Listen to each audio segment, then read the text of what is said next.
Hi guys, it's October 15, 2024. Anong oras na? It's 7:48. I just got home from school. Obvious ba? So, I left very early this morning. I was in school parang before 7 o'clock because I had to finish my grades because yesterday I was not feeling well. I was absent so I wasn't able to finish my grades. So today, pumunta ako doon ng maaga para magawa ko. Ang mga aso ko, ang mga puppies ko, the pups of Chilito are so hungry because they didn't have their breakfast. So, I'm going to give them a treat. Tsaka total sweldo naman ngayon So, I went to Baliwag and I got chicken. Hindi lang naman para sa kanila to, para sa akin din. Wow! Ooh! Ang bango. Ang bango. Okay. So, ang kinakain ko lang kasing parts ng chicken talaga, wings. Tsaka Thai. Nauna na akong kumain. Gutom na rin ako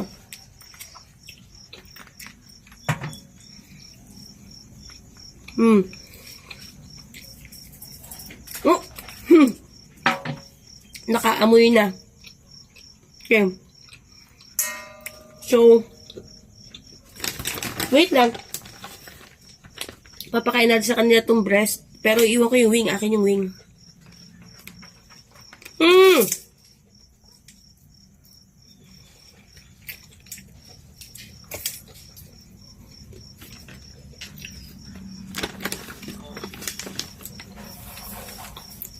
Wait, mahal.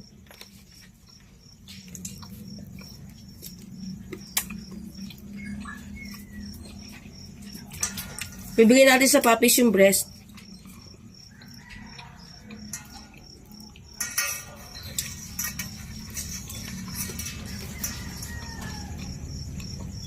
Tapos syempre itong wing mabuto.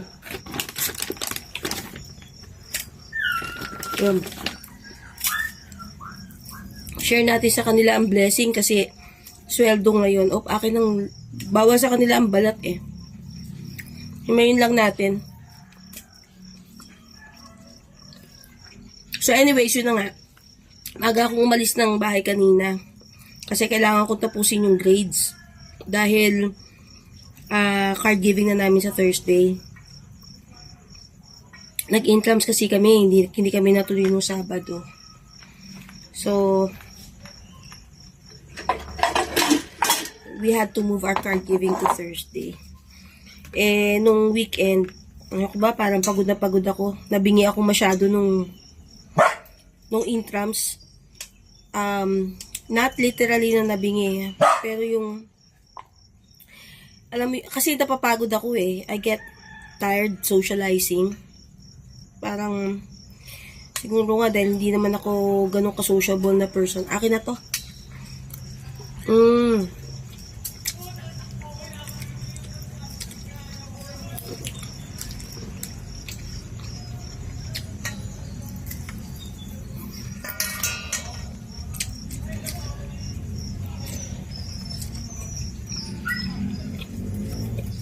Sorry, papis sumisingit ako kasi gutom na rin ako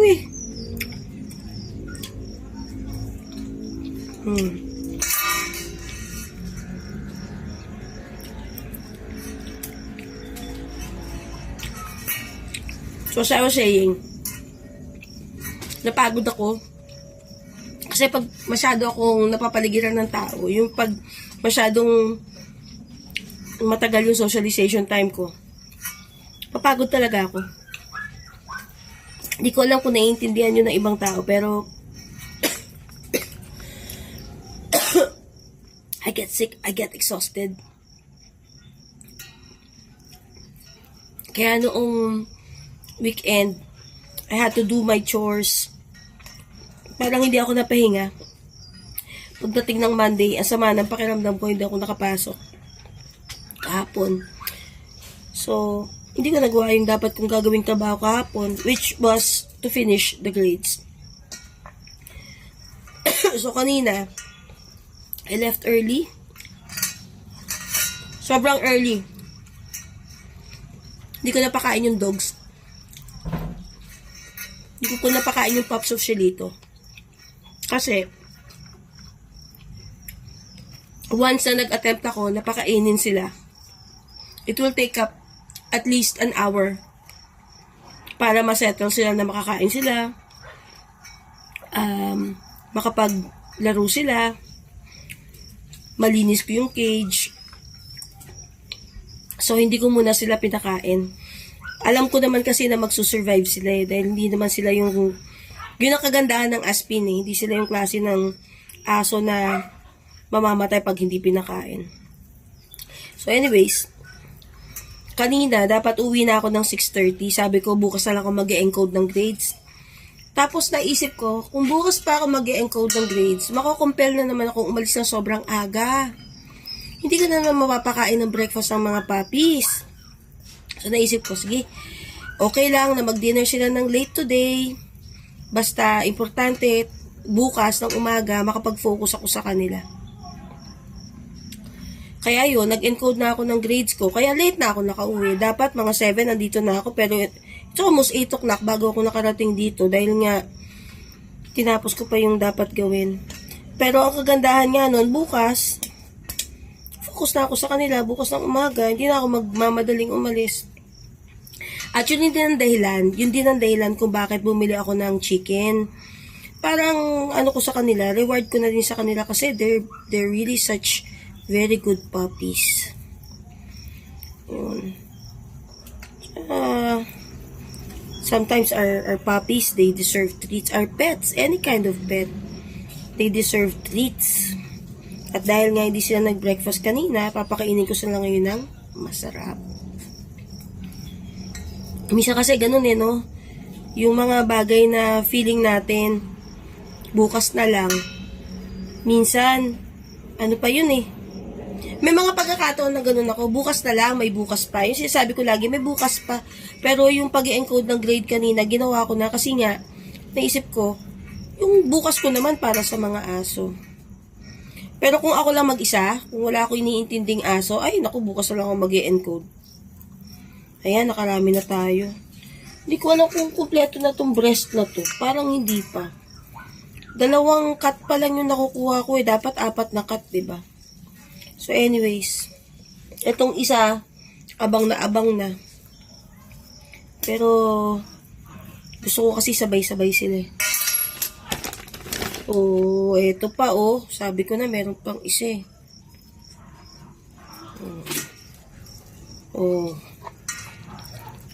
they deserve this. My puppies deserve this. Ay, tayo na pala to, pero okay lang. Okay lang. Mga babies ko naman sila Wag lang tong skin. Wag lang talaga yung skin kasi mataas ang fat content. Tayo kasi mga tao, kaya nating labanan yung fat. Pinom tayo ng pineapple juice, kumain tayo ng garlic, yun na yun. Ay, mga dogs hindi. Pero may sabi sa akin, alam mo, Aspin lang naman yung mga aso mo. Lang naman. Hindi naman nila kailangan ng laging dog food. Totoo naman yun. Actually, kung sila nga galang aso, basura kakainin nila, mabubuhay sila Pero sa akin lang, wala nga sila sa kali Alaga ko nga sila So, bakit hindi ko pa ibibigay sa kanila yung pwede ko ibigay? Sa totoo lang, expensive. Expensive talaga. Yung dog food nila, ang budget nila, bago ko bigyan ng sarili ko ng budget, naka-budget na yung pang dog food nila na 3,000 per month. Wala pa dun yung ini-iniksyon, wala pa dun yung emergency nila pag nagkasakit sila at kailangan nilang ipagamot. Huwag sana.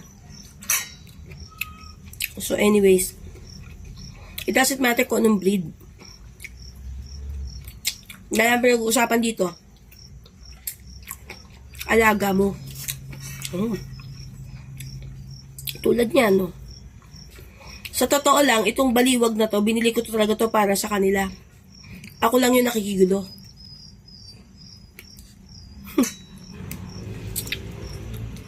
Ako lang yung nakikihati. Pero this was really bought for them.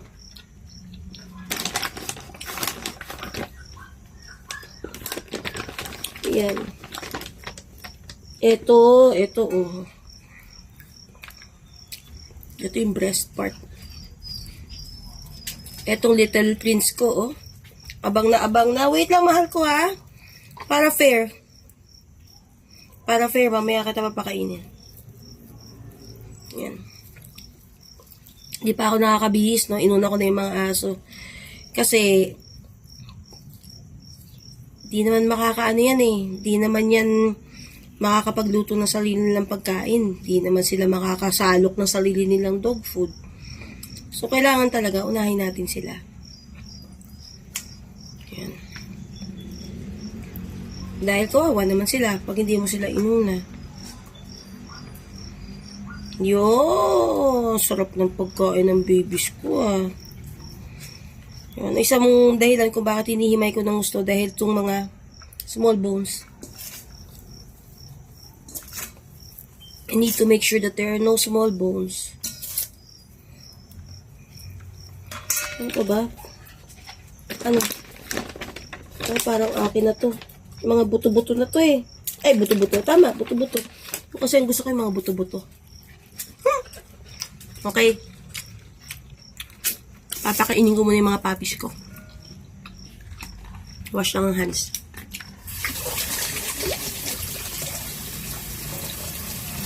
Wait lang, my little moon. Ay, my Mr. Moon. Love you. Kain na ikaw. Kain na ikaw.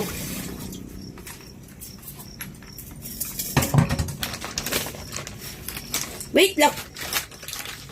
So, ang natira sa akin, drumstick type part, at saka wings, tsaka yung gulugod. Yun kasi talaga yung gusto kong part, eh.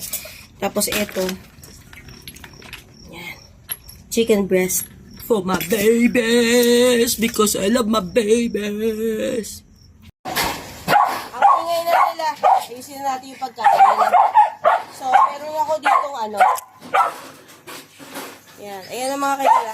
6 na kailangan. Tapos ito pa ditong dog food. So, lalagyan natin ng chicken sa ilalim, dog food sa ibabaw.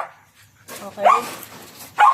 Actually, nakakawala yung dalawang maliit. Hindi ko alam kung paano nakakawala.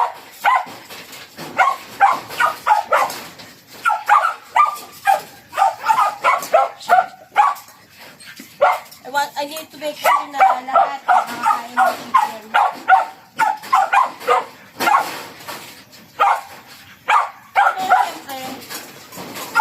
Sa malalaki. Ay! Napakadaya. Napakadaya ng baby ko, eh. Sumingit na. Ay. Una na natin pakainin tong aking little prince. Gutom na. So, nilagyan natin yung chicken sa ilalim. Tapos, pinatungan natin ng dog. Teka, mahal. Ito ka, mahal.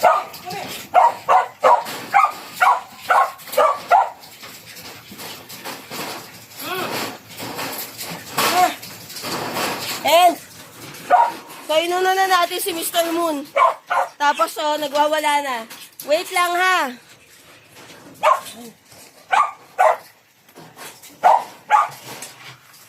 Siyempre, pag doon sa big dogs, mas maraming chicken.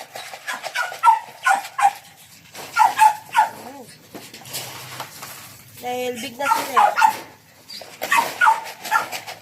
At napansin ko, kapag yung parang nag-ano sila sa dog food, nanawa, kailangan talaga haluan mo sila ng meat. Ano? Naka-ID pa ako talaga.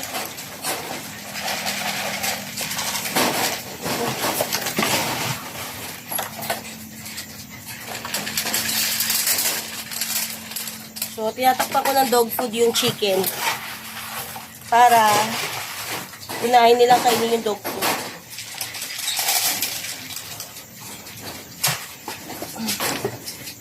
So, habang tahimik na kumakain yung aking baby boy, eh, nagwawala na itong maliliit, itong aking mga nasa cage.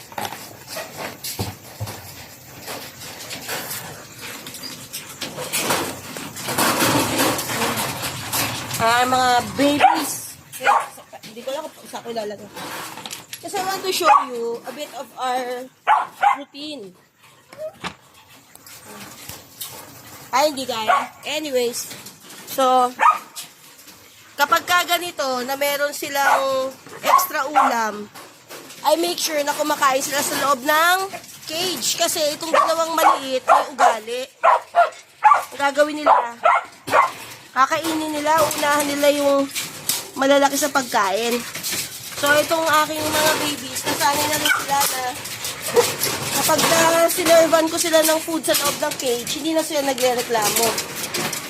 Kasi alam nila na I just want them to have a good meal. Dahil pag pinakawalan ko sila, naku po, ewan ko na lang, i-block na lang sa dalawang maliit na to. At once na pinakawalan tong dalawang to, para ka nagpakawala ng mga monsters. Oh, ready? Kita ba? 1, 2. There you go. Yan, sila yung huli kong pinapalabas. Sila talaga yung huling lumalabas kasi sila yung pinakamalikot. Tingnan mo, kakain na lang yan, oh. Kakain na lang yan, nakukulitan pa. Hindi sila marunong magstay sa isang plato lang. Ayan, oh. Oh, nag-exchange ba sila? Habang itong aking malalaki, ayan. Oy, naku po! Baby, what happened? Nalingat lang ako, mahal ko. Nalingat lang ako, mahal ko. Masarap ba, mahal? Oh. So, my baby boy really like this dinner. Oh, so, hindi ko siya pwedeng pakainin ng masyadong marami kasi baka kung ano naman mangyari, ma-obese naman. Eh, minsan to kumakain ng sorry, likot ng camera. Minsan kasi to kumakain ng ng kung anong kinukutkot ko. Pero pinipili ko rin naman, hindi naman lahat. O, diba? Tinan mo ang aking Alfredo. Ay, hindi makita kasi madilim eh. Maitim.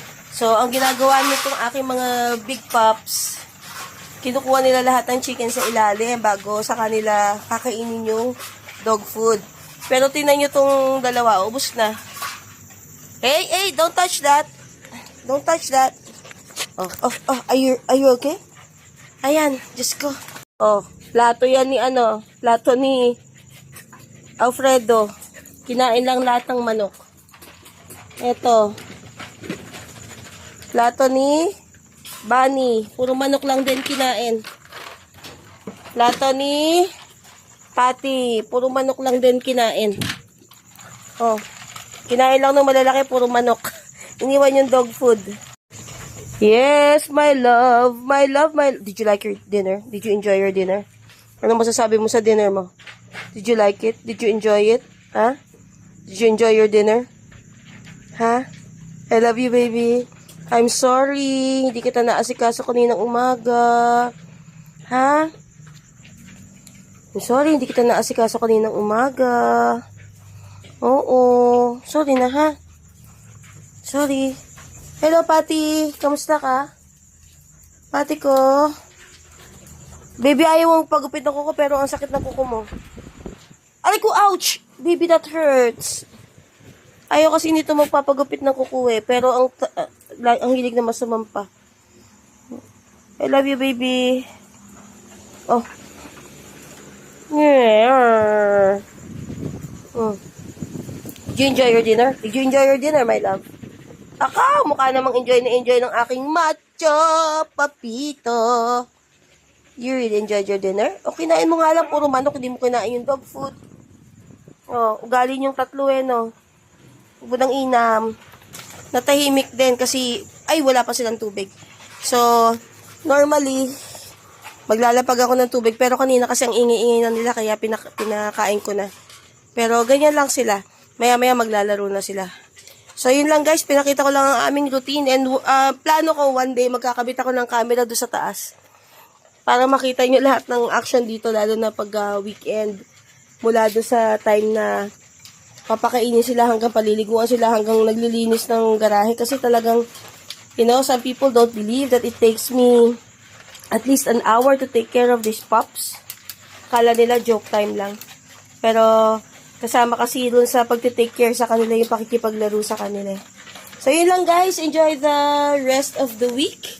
Again, it's October 15, 2024. And today is actually a special day. But, yun na yun. Basta yun na yun. Okay guys, bye!